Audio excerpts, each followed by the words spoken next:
नमस्कार दोस्तों। आज मैं जयशंकर प्रसाद महोदय की दूसरी पुस्तक तितली लेकर आप सबों के समक्ष उपस्थित हूँ।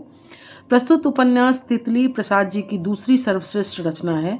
प्रस्तुत उपन्यास द्वारा प्रसाद जी ने कृषि परंपरा एवं ग्रामीण जीवन में किसानों द्वारा जूझती हुई समस्याओं को उजागर किया है।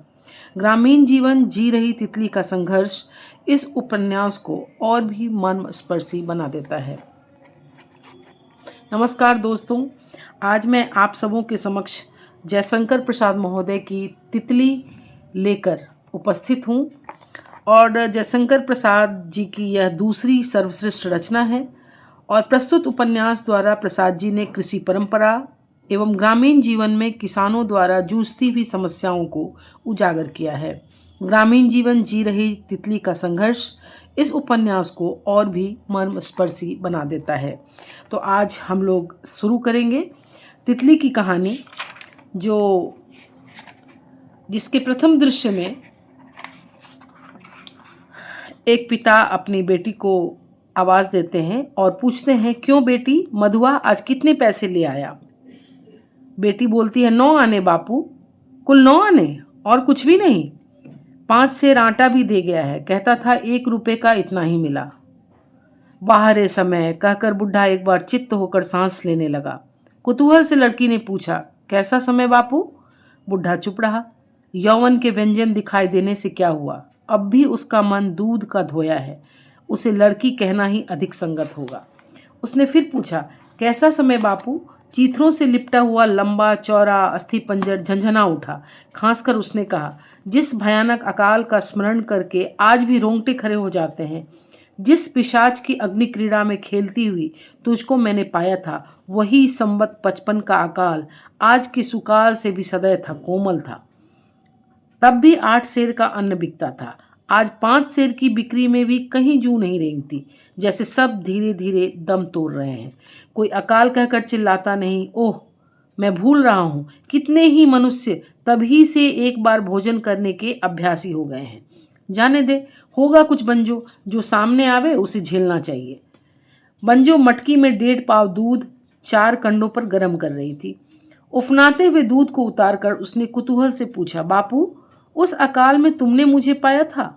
लो, दूध पीकर मुझे वह पूरी कथा सुनाओ। बुढ़े ने करवट बदलकर दूध लेते हुए बंजो की आंखों में खेलते हुए आश्चर्य को देखा। वह कुछ सोचता हुआ दूध पीने लगा। थोड़ा सा पीकर उसने पूछा, अरे, तूने दूध अपने लिए रख लिया है क्या? बंजो चुप रही। बुढ़ा खड़खड़ा उठा, तू बड़ी पाजी है, रोटी किससे खाएगी रे? सिर झुकाए हुए बंजो ने कहा, नमक और तेल से मुझे रोटी अच्छी लगती है बापू। बचा हुआ दूध पीकर बुढ़ा फिर कहने लगा, यही समय है, देखती है ना, गायें 1.5 पाव दूध देती हैं। मुझे तो आश्चर्य होता है कि उन सूखी ठठरियों में से इतना दूध भी कैसे निकलता है। मधुआ दबे पांव आकर उसी झोपड़ी के एक कोने में खड़ा हो गया। बुढ़े ने उसकी ओर देखकर पूछा, मधुआ, आज तू क्या क्या ले गया था?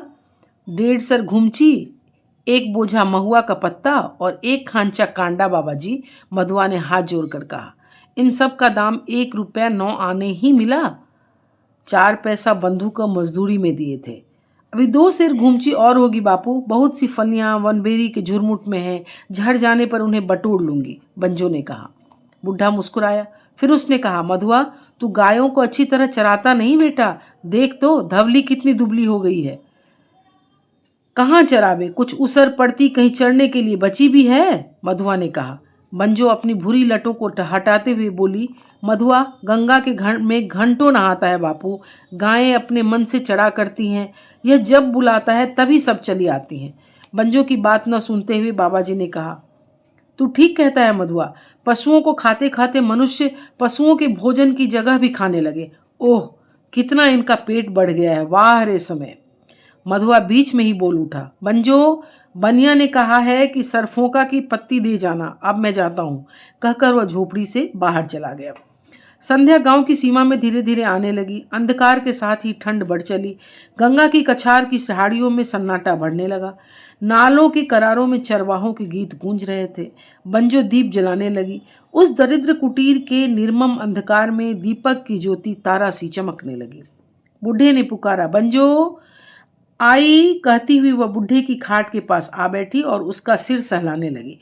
कुछ ठे दे सॉरी कुछ ठहर कर बोली, बापू उस अकाल का हाल ना सुनाओगे? तो सुनेगी बंजो, क्या करेगी सुनकर बेटी? तू मेरी बेटी है और मैं तेरा बूढ़ा बाप, तेरे लिए इतना जान लेना बहुत है। नहीं बापू, सुना दो मुझे वह अकाल की कहानी, बंजो ने मचलते हुए कहा। धाएं धाएं धाएं गंगा तट बंदूक की धड़ाके से मुखरित हो गया। बंजो कुतूहल से झोपड़ी के बाहर चली गई। वहां एक घिरा हुआ मैदान था, कई बीघा की समतल भूमि जिसके चारों ओर 10 लट्ठे की चौड़ी झाड़ियों की दीवार थी, जिसमें कितने ही सिरीस, महुआ, नीम और जामुन के वृक्ष थे, जिन पर घुमची, सतावर और करंज इत्यादि की लतरें झूल रही थी। नीचे की भूमि में भटेस के चौड़े चौड़े पत्तों की हरियाली थी। बीच बीच में विनबेर ने भी अपनी कटीली डालों को इन्हीं सबों से उलझा लिया था। वह एक सघन झुरमुट था जिसे बाहर से देखकर यह अनुमान करना कठिन था कि इसके भीतर इतना लंबा चौड़ा मैदान हो सकता है। देहात से मुक्त आकाश में अंधकार धीरे धीरे फैल रहा था। अभी सूर्य की अस्तकालीन लालिमा आकाश के उच्च प्रदेश में स्थित पतले बादलों में गुलाबी आभा दे रही थी। बंजो बंदूक का शब्द सुनकर बाहर तो आई, परंतु वह एकटक उसी गुलाबी आकाश को देखने लगी। काली रेखाओं सी भयभीत कराकुल पक्षियों की पंक्तियां कर कर करती हुई संध्या की उस शांत चित्रपटी के अनुराग पर कालिमा फिरने लगी थी। हाय राम, इन कांटों में कहाँ आ फंसा? बंजू कान लगाकर सुनने लगी। फिर किसी ने कहा, नीचे कराड़ की ओर उतरने में तो गिर जाने का डर है, इधर ये कांटेदार झाड़ियां, अब किधर जाऊं? बंजू समझ गई कि शिकार खेलने वालों में से इधर कोई आ गया है। उसके हृदय में विरक्ति हुई। शिकारी पर दया दिखाने की क्या आवश्यकता, भटकने दो। और घूमकर उसी मैदान में बैठी हुई एक श्यामा गौ को देखने लगी। बड़ा मधुर शब्द सुन पड़ा, चौबे जी आप कहाँ हैं? अब बंजो को बाध्य होकर उधर जाना पड़ा। पहले कांटों में फंसने वाले व्यक्ति ने चिल्लाकर कहा, खड़ी रहिए, इधर नहीं, उसी नीम के नीचे ठहरिए, मैं आता हूँ, इधर बड़ा ऊंचा नीचा है। चौबे जी, यहाँ तो मिट्टी काटकर बड़ी अच्छी सीढ़ियाँ बनी हैं, मैं तो उन्हीं से ऊपर आई हूँ। रमणी के कोमल कंठ से यह सुन पड़ा। बंजो को उसकी मिठास ने अपनी ओर आकृष्ट किया। जंगली हिरन के समान कान उठाकर वह सुनने लगी। झाड़ियों के रौंदे जाने का शब्द हुआ। फिर वही पहला व्यक्ति बोल उठा, लीजिए, मैं तो किसी तरह आ पहुंचा, अब गिरा तब गिरा, राम राम, कैसी सांसत। सरकार से मैं कह रहा था कि मुझे न ले चलिए, मैं यहीं चूरा मटर की खिचड़ी बनाऊंगा, पर आपने भी जब कहा तब तो मुझे आना ही पड़ा। भला आप क्यों चली आई? इंद्रदेव ने कहा, सुरखाब इधर बहुत है, मैं उसके मुलायम पैरों के लिए आई। सच चौबे जी, लालच में मैं चली आई, किंतु छर्रों से उनका मरना देखने में मुझे सुख तो ना मिला। आह, कितना निधड़क वे गंगा के किनारे टहलते थे। उन पर विंचेस्टर रिपीटर की छर्रों की चोट बिल्कुल ठीक नहीं। मैं आज ही इंद्रदेव को शिकार खेलने से रुकूंगी, आज ही। अब किधर चला जाए? उत्तर में किसी ने कहा। चौबे जी ने डग बढ़ाकर कहा, मेरे पीछे पीछे चली आइए। किंतु मिट्टी बह जाने से मोटी जड़ नीम की उभर आई थी। उसने ऐसी करारी ठोकर लगाई कि चौबे जी मुंह के बल गिरे। रमनी चिल्ला उठी। उस धमाके और चिल्लाहट ने बंजो को विचलित कर दिया। वह कंटीली झाड़ियों को खींचकर अंधेरे में भी ठीक ठीक उसी सीढ़ी के पास जाकर खड़ी हो गई जिसके पास नीम का वृक्ष था। उसने देखा कि चौबे जी बेतरह गिरे हैं, उनके घुटने में चोट आ गई है, वह स्वयं नहीं उठ सकते। सुकुमारी सुंदरी के बूते के बाहर की यह बात थी। बंजो ने हाथ लगा दिया। चौबे जी किसी तरह कांपते उठे। अंधकार के साथ साथ सर्दी बढ़ने लगी थी। बंजो की सहायता से सुंदरी चौबे जी को लिवा ले चली, पर कहाँ? वह तो बंजो ही जानती थी। झोपड़ी में बुढ़ा पुकार रहा था, बंजो बंजो, बड़ी पगली है, कहाँ घूम रही है? बंजो चली आ। झुरमुट में घुसते हुए चौबे जी तो कराते थे, पर सुंदरी उस वन विहंगिनी की ओर आंखें गराकर देख रही थी और अभ्यास के अनुसार धन्यवाद भी दे रही थी। दूर से किसी की पुकार सुन पड़ी, शैला शैला। ये तीनों झाड़ियों की दीवार पार करके मैदान में आ गए थे। बंजो के सहारे चौबे जी को छोड़कर शैला फिरहड़ी की तरह घूम पड़ी। वह नीम के नीचे खड़ी होकर कहने लगी, इसी सीढ़ी से इंद्रदेव बहुत ठीक सीढ़ी है। हाँ, संभल कर चले आओ, चौबे जी का तो घुटना ही टूट गया है। हाँ ठीक है, चले आओ। कहीं कहीं जड़ी बुरी तरह से निकल आई हैं, उन्हें बचा कर आना। नीचे से इंद्रदेव ने कहा, सच कहना शैला, क्या चौबे जी का घुटना टूट गया हो? ओहो, तो कैसे वह इतनी दूर चलेंगे? नहीं नहीं, तुम हंसी करती हो। ऊपर आकर देख लो, नहीं भी टूट सकता है। नहीं भी टूट सकता है? वाह, यह एक ही रही। अच्छा, लो मैं आ ही पहुंचा। एक लंबा सा युवक कंधे पर बंदूक रखे ऊपर चढ़ रहा था। शैला नीम के नीचे खड़ी गंगा के कराड़े की ओर झांक रही थी। यह इंद्रदेव को सावधान करती थी ठोकरों से और ठीक मार्ग से। तब तक उस युवक ने हाथ बढ़ाया, दो हाथ मिले। नीम के नीचे खड़े होकर इंद्रदेव ने शैला के कोमल हाथों को दबाकर कहा, करारे की मिट्टी काटकर देहातियों ने काम चलाऊ सीढ़ियाँ अच्छी बना ली है। शैला, कितना सुंदर दृश्य है। नीचे धीरे धीरे गंगा बह रही है। अंधकार से मिली हुई उस पार के वृक्षों की श्रेणी क्षितिज की कोर में गाढ़ी कालीमा की बेल बना रही है। और ऊपर, पहले चलकर चौबे जी को देख तो लो, फिर दृश्य देखना। बीच में ही रोककर शैला ने कहा, अरे हाँ, यह तो मैं भूल ही गया था। चलो, किधर चलूं? यहाँ तो तुम ही पथ प्रदर्शक हो, कहकर इंद्रदेव हंस पड़े। यहाँ तो तुम ही पथ प्रदर्शक हो, कहकर इंद्रदेव हंस पड़े। दोनों झोपड़ियों के भीतर घुसे। एक अपरिचित बालिका के सहारे चौबे जी को कराहते देखकर इंद्रदेव ने कहा, तो क्या सचमुच में यह मान लूं कि तुम्हारा घुटना टूट गया है? मैं इस पर कभी विश्वास नहीं कर सकता। चौबे, तुम्हारे घुटने टूटने वाली हड्डी के नहीं बने हैं। सरकार, यही तो मैं सोचता हूँ। चलने का प्रयत्न कर रहा हूँ, परंतु बड़ी पीड़ा है। मोच आ गई होगी तो भी इस छोकरी के सहारे थोड़ी दूर चल सकूँगा। चलिए, चौबे जी ने कहा। अभी तक बंजो ने किसी से न पूछा था कि तू कौन है, कहाँ रहती है, या हम लोगों को कहाँ लिवा जा रही है। बंजो ने स्वयं ही कहा, पास ही झोपड़ी है, आप लोग वहीं तक चलिए, फिर जैसी इच्छा।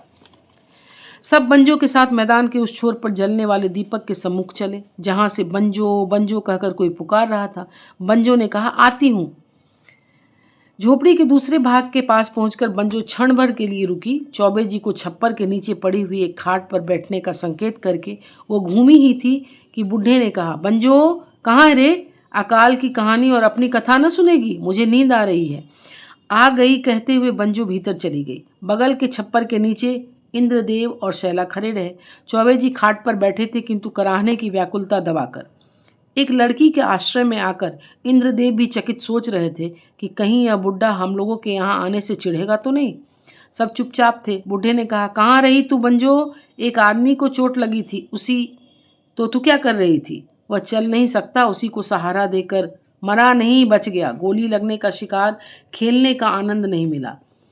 अच्छा, तो तू उनका उपकार करने गई थी। पगली, यह मैं मानता हूँ कि मनुष्य को कभी कभी अनिच्छा से भी कोई काम कर लेना पड़ता है, पर नहीं, जानबूझकर किसी उपकार अपकार के चक्र में ना पड़ना ही अच्छा है। बंजो, पल भर की भावुकता मनुष्य के जीवन में कहाँ से कहाँ खींच लाती है।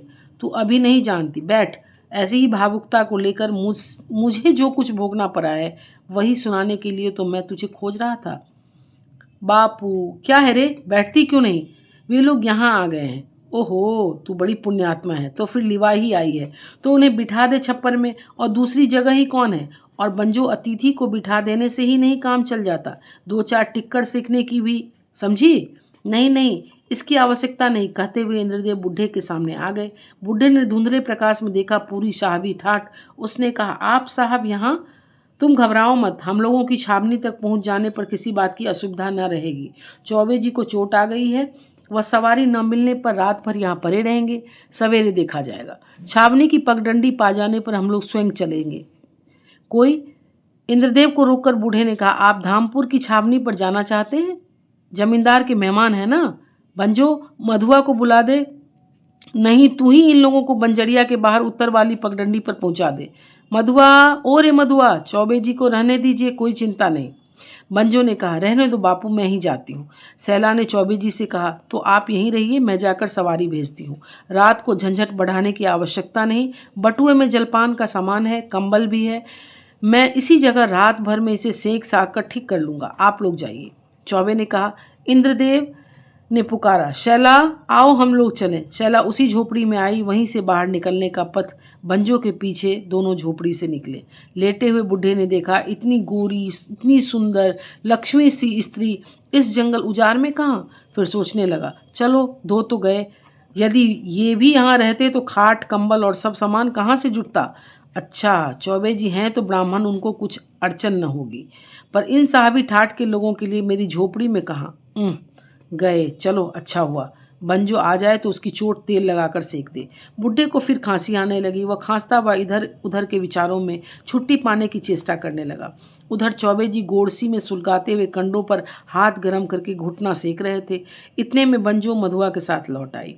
बापू जो आए थे, जिन्हें मैं पहुंचाने गई थी, वही तो धामपुर के जमींदार हैं। लालटेन लेकर कई नौकर चाकर उन्हें खोज रहे थे। पगडंडी पर ही उन लोगों से भेंट हुई। मधुआ के साथ मैं लौट आई।